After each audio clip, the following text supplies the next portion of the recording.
So when I first start meeting with people, one of the most important topics that we discuss is how much money do you want to make?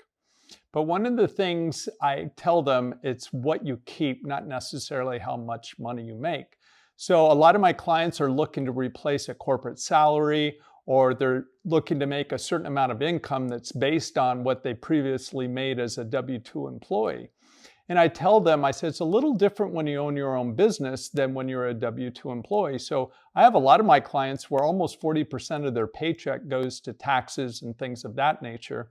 And they just assume if they were making $100,000 and 40% was going out, that they were netting 60,000. So they think they need to make $100,000 in the business. And I said, that may or may not be true.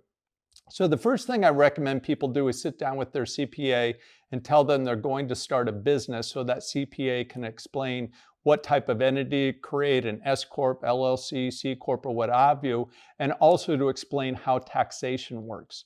So things you have to think about, there's going to be depreciation, there's going to be amortization, there's going to be debt services, there's going to be write-offs and things of that nature that are going to mitigate some of that income. And also, if you have a good business accountant, they're going to be able to figure out how you can take distributions in addition to some W-2 income.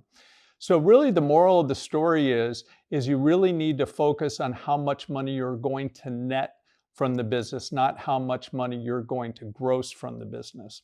Now, the challenge here is if you go to your CPA and you say, well, what percentage am I going to be able to keep? They're probably not going to be able to answer that directly, but they'll be able to give you a range.